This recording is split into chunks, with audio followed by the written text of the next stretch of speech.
হারিয়ে যাব একদিন আমি রব না ভুবন চিরদিন বলে হারিয়ে যাব একদিন আমি রব না ভুবন ক্ষমা করে দিও তোমরা আমায় ক্ষমা করে দিও তোমরা আমায় ভুল করে থাকি যদি কোনো দিন হারিয়ে যাব একদিন আমি রব না ভুবন রব না আল্লাযীনা ইউকিমুনাস সালাতা ওয়া মিম্মা রাযাকনাহুম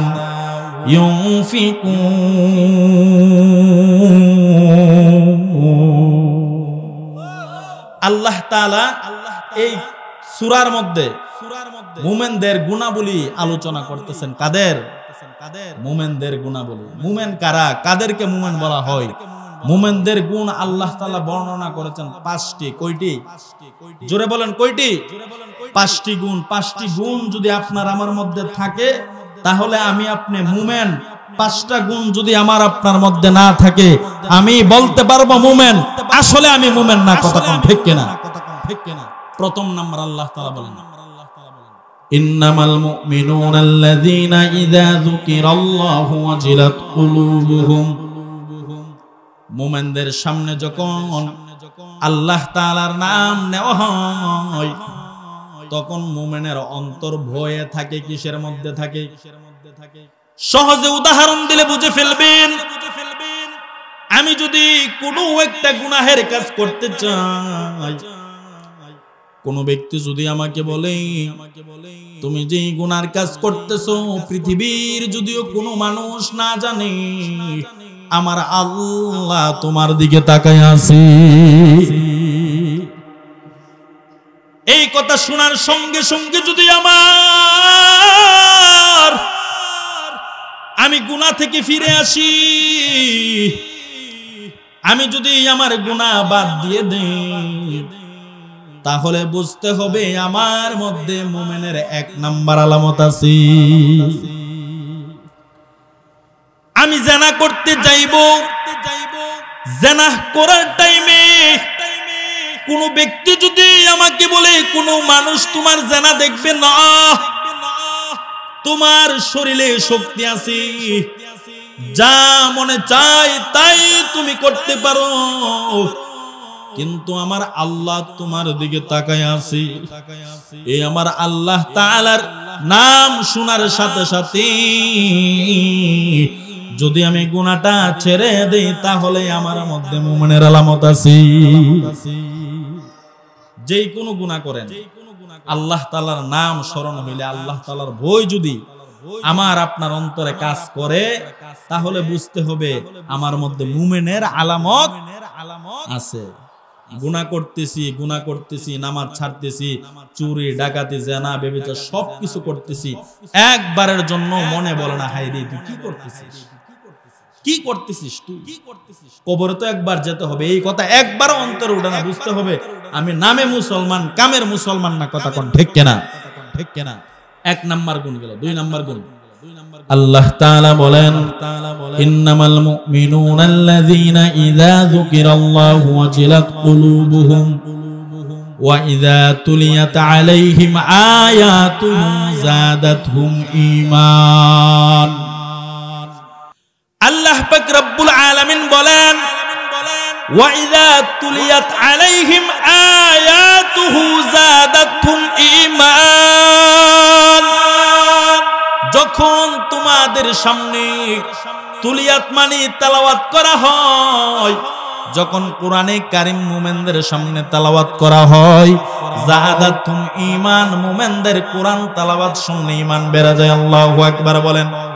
যারা মুমিন কোরআন যত শুনবে, যত পড়বে ততই ভালো লাগবে। দুনিয়ার জমিনে আপনি একজন মানুষকেও দেখাইতে পারবেন না যেই ব্যক্তি বলে কোরআন তেলাওয়াত ভালো লাগে না, পৃথিবীর সমস্ত মুসলমান এক বাক্যে বিশ্বাস করে কোরআনে কারিমের তেলাওয়াত যত শুনি ততই ভালো লাগে। কথা কোন ঠিক কিনা?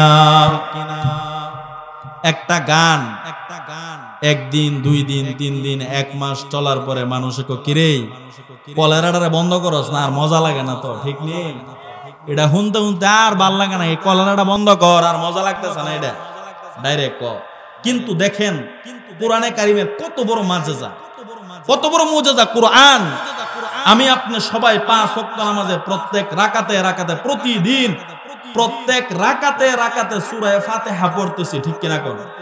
কোনদিন কি কেউ কইছে ইমাম সাহেবের কাছে গিয়ে, হুজুর সূরা ফাতিহা তো বহুত দিন ধরে পড়তেছি, পড়তে বয়স হয়েছে, বুড়ো হয়ে গেছি, এই সূরাটা আর মজা লাগতেছে না, একটু চেঞ্জ করে দেন, এরকম কেউ বলছে?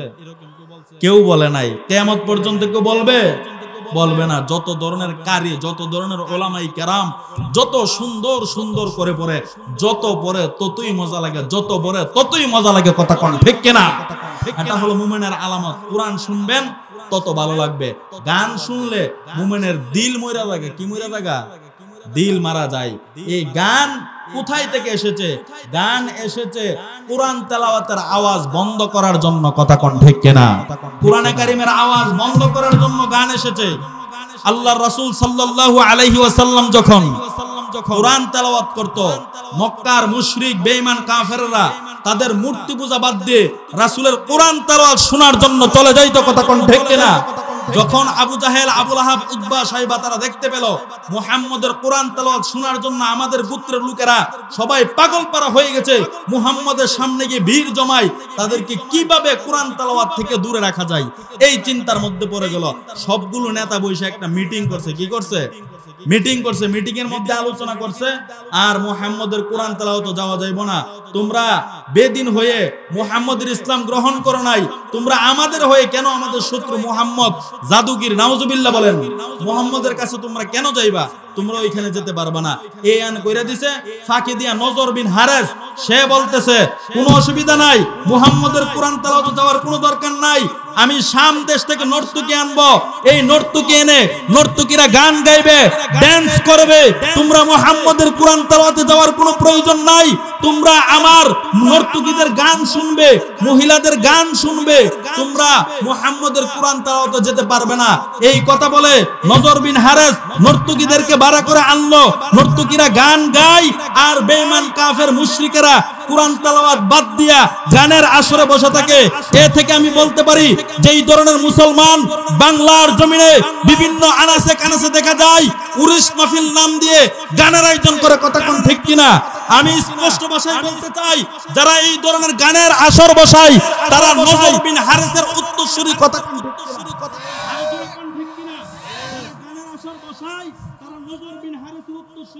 গান এসেছিল মানুষকে কোরআন তেলাওয়াত থেকে বাদ দেওয়ার জন্য। ঠিক তদ্রুপ দেখা যায় বাংলার জমিনে যে সমস্ত মাহফিল, যে সমস্ত পুরুষের মধ্যে গান গাওয়া হয়, এই সমস্ত জায়গার মধ্যে নামাজ নাই, রোজা নাই, পর্দা নাই। কথা কোন ঠিক কিনা? এইগুলো বন্ধ করতে হবে। এই এলাকার মধ্যে কমপক্ষে যেন এই ধরনের নর্তকী দিয়ে না নাচানো হয়। কথা কোন ঠিক কিনা? মুসলমান সজাগ থাকতে হবে। মুসলমান ইমানি আওয়াজ নিয়ে, ইমানি হুঙ্কার দিয়ে এই ধরনের নর্তকীদের গানের আওয়াজ বন্ধ করতে হবে। কথা কোন ঠিক কিনা? আমি আপনি মুসলমান, রাসূলকে জীবনের চাইতে বেশি মহব্বত করি। কথাগুলো খারাপ লাগতেছে? রাসূলকে আমি জীবন দিয়ে ভালোবাসি। দেখেন, আপনার বাবার কবরের পাশে যদি কোন নর্তকী গিয়ে গান গায়, নাচে, আপনি মানবেন? আপনি মানবেন না। তাহলে যারা আল্লাহর ওলি, আল্লাহওয়ালা লোক, বুজুর্গানে দিন, তাদের মাজারের পাশে তোমরা কেন গানের আসর বসাও? তার কারণ কি? আমার বাবার কবরের পাশে আমি দেব না গান গাওয়ার দিয়ে যদি পুরোটা বিশ্ব পরিচালিত হয়, বিশ্ব থেকে সব ধরনের খারাপই দূর হয়ে যাবে। কথাগুলো খারাপ লাগতেছে? বলার দরকার আছে বাজান।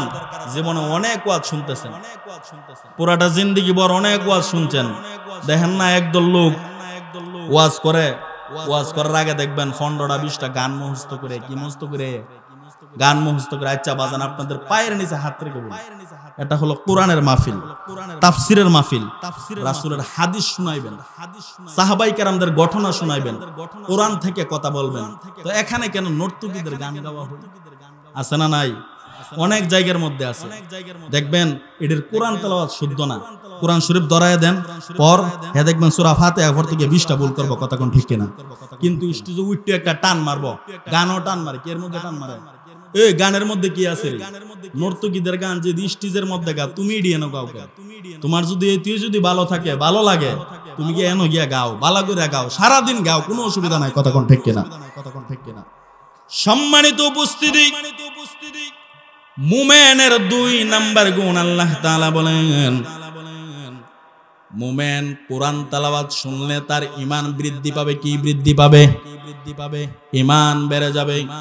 এই জন্য আমি আপনি যদি নিজেকে মুমিন দাবি করতে চাই, অবশ্যই বেশি বেশি কোরআন পড়তে হবে। রাজি আছি না নাই?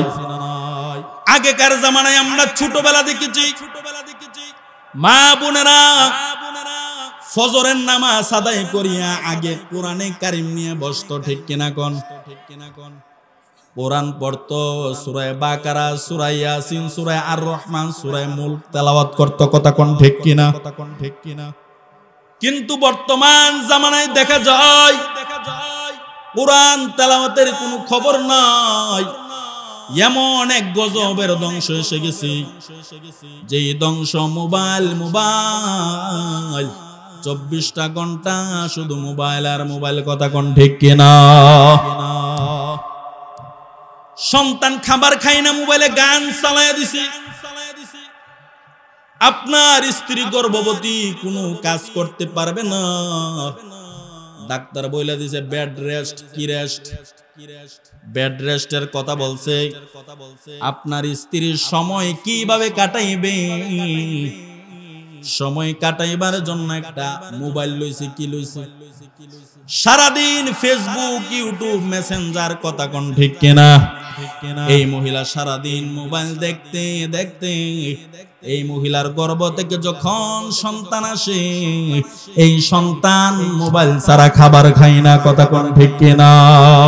হারিয়ে যাব একদিন আমি, রবনায় ভুবন চিরদিন বলে, হারিয়ে যাব একদিন আমি, রবনায় ভুবন।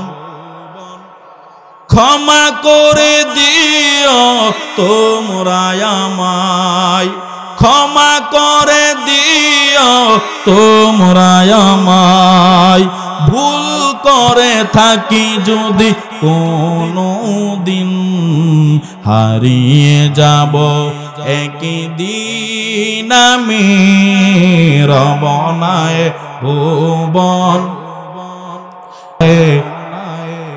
চিরদিন বলি, হারিয়ে যাব একদিন আমি, রবনায় ভুবন। চিৎকার মেরে বলে আল্লাহু আকবার। আলোচনা খারাপ লাগতেছে। মুমিনের 5টা গুণ আমার আল্লাহ পাক রব্বুল আলামিন কোরআনে কারিমের মধ্যে বলেন, নিজের জীবন দিয়া চিন্তা কইরা দেখো, নিজের দিমাগ দিয়া চিন্তা কইরা দেখো, আমার মধ্যে 5টা গুণ আছে। আল্লাহ তাআলা বলেন, ইন্নামাল মুমিনুনা আল্লাযীনা ইযা যুকিরাল্লাহু ওয়াজিলাত কুলুবুহুম ওয়া ইযা তুলিয়াত আলাইহিম আয়াতুহু যাদাতহুম ঈমানান ওয়া আলা রাব্বিহিম ইয়াতাওয়াক্কালুন।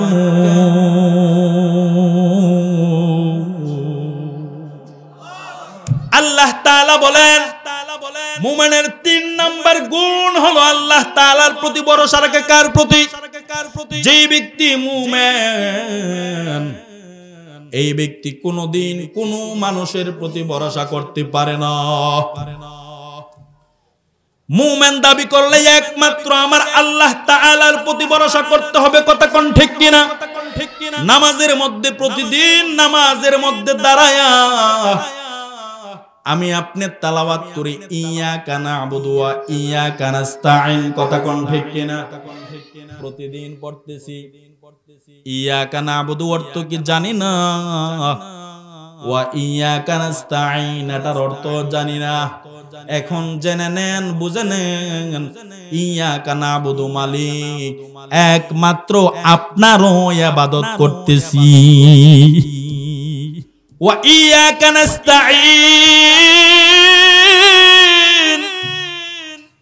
একমাত্র আপনার কাছে সাহায্য চাই, আপনি ছাড়ার কাহারও কাছে সাহায্য চাই না। নামাজের মধ্যে দাঁড়ায় দাঁড়ায় প্রতিদিন প্রত্যেক রাকাতে বলি আল্লাহ একমাত্র আপনার কাছে সাহায্য চাই, আপনি ছাড়া কাহারও কাছে সাহায্য চাই না। কিন্তু মসজিদ থেকে বাইরে এক কিস্তির কাছে যায়, নাউজুবিল্লাহ বলি। আসেনিও আমরা সাজদা ভরা আছে আপনার এলাকাতে, নামাজতে বাইরে হাইরে মে একটা বিয়া দিতেইব, কিস্তি উড়া 3 লাখ আসেনে, ছেলে একটা বিদেশ যাইব, আচ্ছা 4 লাখ টাকা কিস্তি উড়াইলে আস্তে আস্তে দিলাম মনে আসেনে। সংসারটা একটু ভালোই চলতেছে, বউ আচ্ছা ইয়ে করুন, আপনি তো বুঝুন না। একটা কিস্তি তুললে 3 লাখ টাকা তুললে মাসে মাসে কিস্তিটা চালামুনে, আরে 3 লাখ টাকা সুদি লাগাই দেয়, আসেনি? এরকম আছে, 3 লাখ টাকা সুদি লাগাই দিমু। আর আমরা প্রতি মাসে, কারণ টাকা তো জমান জানা একসাথে, কিস্তিটা জনাইছে আমাদের লাগে একটা রহমত আছে আমরা লাগে, কারণ কেডা কারে টাকা দিলাম আমাদের দিন তো কেউ করে কর্জা দেনা, কিস্তি যে আল্লাহ তাআলা ফাড়াইছে এটা অন তো চলতারি, আনালে কেমনে চললাম? নাউজুবিল্লাহ কোন। আল্লাহর প্রতি ভরসা আছে? আল্লাহর প্রতি ভরসা নাই। যদি থাকতো কিস্তির কাছে যাইলো না, কথা কোন ঠিক কিনা? সুদের কাছে যাইলো না, কথা কোন ঠিক কিনা? ঝড় তুফানের দিন, বিশাল বড় ঝড় তুফান, ঝড় অনেক বাতাস, প্রবল বাতাস, জামাই আর বউ দুইজনে মিল্লা বেকাদা ধরে রাখছে ঘরে, আর আল্লাহরে কইতেছে আল্লাহ মালিক আল্লাহ তাড়াতাড়ি আল্লাহ গড়টারে বাঁচাও, যে অবস্থা আরম্ভ হইছে মালিক আল্লাহ দেখতাছি তো এই উনি মনে গড়টা ফিরে যাবে, আল্লাহ তুমি আল্লাহ বাঁচাও, আল্লাহ তুমি বাঁচাও, আল্লাহ গড়টারে রক্ষা করলে মালিক আমরা জামাই বউ মিল্লা আল্লাহ তোমার দরবারে নফল ইবাদত করব, মালিক তুমি গড়টারে বাঁচাও। কইতে কইতে গলা মলা হুকাই লাইছে, ঝড় তুফান যখন কমছে কো আল্লাহ সিমেন্টের ফালাড়ে যদি না থাকতো গড়টা ফিরে গেল গা। নাউজুবিল্লাহ কোন। গড় বাঁচাইছে আল্লাহ, হেকো সিমেন্টের ফালাড়ে না থাকলে গড়টা তো ফিরে গেল গা। ওইছিনি এতে কত ভালো ভালো গড় সমান করলেছে, হের গড় আল্লাহ তাআলা হেফাজত করে রাখছে, হেকো সিমেন্টের ফালা বলে হের গড় রাখছে। নাউজুবিল্লাহ কোন।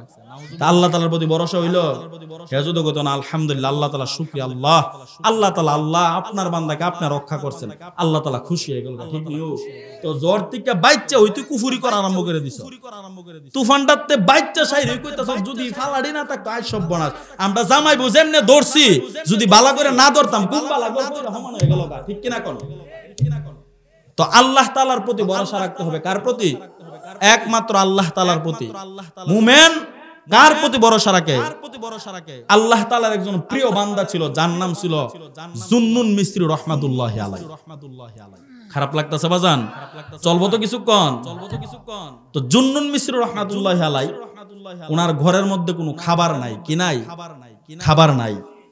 তো উনি নদীতে গেছে মাছ মারার জন্য। আমরা অনেক সময় যাই না নদীতে মাছ মারার জন্য, জাল নিয়ে মাছ মারার জন্য গেছে। সঙ্গে করে ওনার একটা ছোট্ট একটা মেয়ে আছে, ব্যাগ লইয়া সাথে জানিও ফুলাফান থাকলে জানা আব্বা ব্যাগটা লই আমি আমো, ডোলাটা লই আমি আমো, যা। তো জুন্নুন মিসরির একটা মেয়ে, ছোট্ট একটা মেয়ে ব্যাগ নিয়ে সঙ্গে করে গেছে। ঘটনাটা মাদ্রাসার কিতাব কলিউবের মধ্যে আসছে। ঘটনাটা মাদ্রাসার মধ্যে কিতাবটা পড়া। তো মেয়ে ও সঙ্গে করে গেছে, অনেকক্ষণ ধরে জাল মারতেছে, একটা মাছ আয় না অনেকক্ষণ ধরে চেষ্টা করতেছে। লাস্ট মুহূর্তে জুন্নুন মিসরি বলতেছি মনে হয় আর মাছ ধরতে পারবো না, মনে হয় আমাদের রিজকে আর কোনো খাবার নাই। লাস্ট মুহূর্তে জুন্নুন মিসরি বিসমিল্লাহ বলে আবার জাল নদীর মধ্যে ফেললো। নদীর মধ্যে ফেলার পর নদী থেকে একটা বড় একটা মাছ আসলো। আল্লাহু আকবার বলেন। জুন্নুন মিসরি মাছটা কি হাতের মধ্যে লইয়া তার মেয়ের কাছে দিল, ব্যাগের মধ্যে রাখার জন্য শুকরিয়া আদায় করেছে। ব্যাগের মধ্যে মেয়ে মাছটা রাখলো। এই টাইমে তাকায়া দেখা যায় জুন্নুন মিসরি মাছের দিকে তাকায়া দেখতেছে এই মাছ আমার আল্লাহর জিকির করতেছে, লা ইলাহা ইল্লাল্লাহ, লা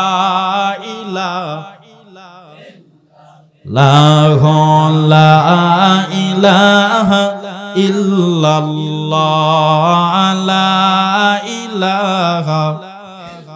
এই নদীর মাছ আমার আল্লাহর জিকির করতেছি। জুন্নুন মিসরির মেয়ে যখন তাকায়া দেখলো মাছ দিয়ে আমার আল্লাহর জিকির করে, এই মাছ কেমন কইরা বাড়িতে নিয়ে খামু? জুন্নুন মিসরির মেয়ে বাবাকে জিজ্ঞাসা করে না জিজ্ঞাসা কইরা নদীর মধ্যে মাছটারে ছেড়ে দিছে। আল্লাহু আকবার, আল্লাহু আকবার। নদীর মধ্যে মাছটাকে যখন ছেড়ে দিয়েছে জুন্নুন মিসরি বলে, মারে মা, সারা দিন একটা মাছও শিকার করতে পারি না, লাস্ট মুহূর্তে একটা মাছ আল্লাহ তাআলা মিলাইয়া দিছে। তুই কেমন করে মাছটারে নদীতে ছেড়ে দিলি? বাড়িতে যাইয়া কি খাইবি রে? ঘরের মধ্যে কোনো খাবার নাই, কোনো খাবার নাই, কেমন করে তুই খাইবি, কি করবি? মেয়েটা উত্তর দেয়, আব্বা আপনি কোনো চিন্তা কইরেন না, যে মালিক আমাদের কি সৃষ্টি করেছে এই আল্লাহ আমাদের জন্য খাবার, যে আল্লাহ আমাদেরকে বানাইছে এই মালিক আমাদের জন্য খাবারের ব্যবস্থা করবে। সন্ধ্যা হয়ে গেছে, জুন্নুন মিসরির মেয়ে বাড়িতে চলে গেল। বাড়িতে গিয়ে মাগরিবের নামাজ আদায় করিয়া জুন্নুন মিসরি তাসবিহ তাহলিল আদায় করতেছে। এশারের আযান দিয়েছে, এশারের নামাজ পড়িয়া জুন্নুন মিসরি নামাজের মুসল্লার মধ্যে বসে আছে। মেয়েটাকে বলতেছে, মা ঘরের মধ্যে খাবার নাই, কি করব? মেয়ে বলে, আব্বু কোনো চিন্তা কইরেন না, কোনো টেনশন কইরেন না, আমার আল্লাহ রিজিকের ব্যবস্থা করবে। রাত্র গভীর হয়ে যায়, তারপরে ঘরের ভিতরে খাবারের কোনো ব্যবস্থা নাই। জুন্নুন মিসরি বলে, মারে মা, এখনো তো খাবারের কোনো ব্যবস্থা হয় নাই, কি করবো আর বুঝতেছি না, ছোট্ট বাচ্চা। মেয়েটা বলে, আব্বা আমার মালিকের প্রতি আমি ভরসা রেখেছি, আমার আল্লাহ আমাকে খাবারের জন্য একটা ব্যবস্থা করবে। 100% ভরসা আমার আল্লাহ খাবারের একটা ব্যবস্থা করবে, আপনি কোনো টেনশন কইরেন না। মধ্যরাত্র দেখা যায় আসমান থেকে জান্নাতি খাবার জুন্নুন মিসরির ঘরে,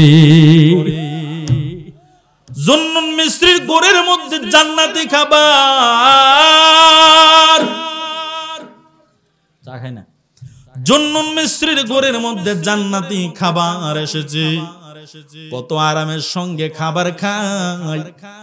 জুন্নুন মিসরির ঘরে প্রতিদিন খাবার আসে আল্লাহ তাআলার পক্ষ থেকে। আল্লাহু আকবার, আল্লাহু আকবার। প্রতিদিন খাবার আসে, জুন্নুন মিসরি খাবার খায়, ফ্যামিলির লোকেরা তৃপ্তি সহকারে খাবার খায়। জুন্নুন মিসরি আল্লাহওয়ালা মানুষ, বুজুর্গ মানুষ। জুন্নুন মিসরি মনে মনে ভাবতেছে, আমি যে আমার আল্লাহর এত পরিমাণে ইবাদত করি, আমি যে আমার আল্লাহর এত পরিমাণে ইবাদত করি, মনে হয় আমার আল্লাহ আমার প্রতি খুশি হইয়া প্রতিদিন আমার ঘরের মধ্যে খাবার পাঠায়। মনে মনে জুন্নুন মিস্রি ভাবতেছে, মনে হয় আমার আল্লাহ আমার ইবাদতগুলো কবুল করে গো, আমার আল্লাহ মনে হয় আমার প্রতি সন্তুষ্ট, এই জন্যই তো আমার জন্য খাবার পাঠায়। এই চিন্তা জুন্নুন মিস্রি মনে মনে করতেছে। চিন্তা করার পর কয়েকদিন পরে জুন্নুন মিস্রির এই মেয়েটা ইন্তেকাল করেছে। সবাই পড়ে ইন্না লিল্লাহি ওয়া ইন্না ইলাইহি রাজিউন। এই ছোট মেয়েটা যখন ইন্তেকাল করলো, জুন্নুন মিস্রির ঘরে আর খাবার আয় না। জুন্নুন মিস্রির ঘরে খাবার বন্ধ হয়ে গেছে। জুন্নুন মিস্রি সাজদার মধ্যে পড়ে গেছে, মালিক, ও মালিক আল্লাহ,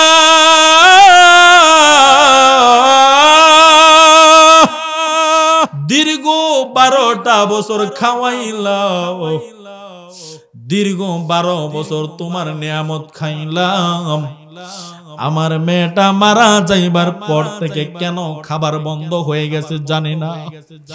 ও মালিক আল্লাহ, আমি জানি না কেন আমার ঘরের খাবার বন্ধ হয়ে গেল। আল্লাহ তাআলা জুন্নুন মিস্রিকে জানায়া দে, ও জুন্নুন আমার বান্দা, তুই মনে মনে ভাবছিলে তোর কারণে আমি আল্লাহ তোর ইবাদতের প্রতি খুশি হইয়া তোমার ঘরের মধ্যে আমি বুঝি খাবার পাঠাই। না না না না না, তোমার যে ছোট্ট মেয়েটা আমি আল্লাহর প্রতি যে ভরসা করেছিল, যে ছোট্ট মেয়েটা বলেছিল আব্বা আপনি কোনো চিন্তা কইরেন না, আমার আল্লাহ খাবারের ব্যবস্থা করবে। ছোট্ট একটা বান্দি আমার প্রতি যেই বিশ্বাস রাখলো, এই বিশ্বাস রাখার কারণে, তোর মেয়ের কারণে, ছোট্ট আমার বান্দির কারণে, তোর মেয়েটার কারণে আমি আল্লাহ দীর্ঘ 12টা বছর তোর ঘরে খাবার পাঠাইছি। তোর মেয়ে মারা গেছে আর আমি আল্লাহর খাবার পাঠানো বন্ধ হয়ে গেছি। আরো জোরে বলে আল্লাহু আকবার। দেখছেন, তাওয়াক্কুল, তাওয়াক্কাল তু আলাল্লাহ। আল্লাহ তাআলার প্রতি ভরসা করলে কি হয়? আল্লাহ তাআলা তো প্রতিদিন প্রথম আসমানে এসে ডাকে, বান্দা তোর কি লাগবে রে, তোর কিসের দরকার, তুই কি চাস, তোর কি এর প্রয়োজন, আমি আল্লাহ তাআলার কাছে ক, আমি আল্লাহ দুম। প্রতিদিন আল্লাহ তাআলা ডাকে। কোন টাইমে? তাহাজ্জুদের টাইমে। কোন টাইমে? তাহাজ্জুদের টাইমে আল্লাহ তাআলা কিন্তু ডাকে। দেখেন, শীতের সিজন, আমরা কিন্তু সবাই গরিব, সবাই অভাবী, সবাই কাঙ্গাল, কথা কোন ঠিক কিনা? অনেক কিছুর প্রয়োজন আছে। অনেক মানুষ আছে ছেলে বিবাহ করাইতে পারে না, মেয়ে উপযুক্ত হয়ে গেছে বিবাহ দিতে পারে না, লক্ষ লক্ষ টাকা ঋণ দিতে পারে না, আছে না নাই? এখন দিতে যে পারেন না, কিস্তির কাছে দৌড়েন, সুদের কাছে দৌড়েন, আপন ভাইয়ের কাছে দৌড়েন, কেউই তো আপনাকে পাত্তা দেন না। এই মিয়া আমল করেন না, তাহাজ্জুদের টাইমে উঠে যান। কোন টাইমে? তাহাজ্জুদের টাইমে উঠে যান। উঠে আল্লাহ তাআলার কাছে বলেন, মালিক আল্লাহ, আমি তো তোমার বান্দা, আমি তো তোমার গুনাহগার বান্দা, মালিক আপনি একটা ব্যবস্থা করেন না, আপনি একটা ব্যবস্থা করেন না, আমার মেয়েটার জন্য ভালো একটা পাত্রের ব্যবস্থা করেন না, মালিক আমার তো লক্ষ টাকা ঋণ, মালিক মালিক আপনি আমার ঋণগুলো পরিশোধ করার একটা ব্যবস্থা করেন না। একদিন, 2 দিন, 3 দিন, 40 দিন যদি রব্বে কারীমের কাছে বলতে পারো, আমার আল্লাহ পাক রব্বুল আলামিন গায়বী ভাবে তোমাকে সাহায্য করবে।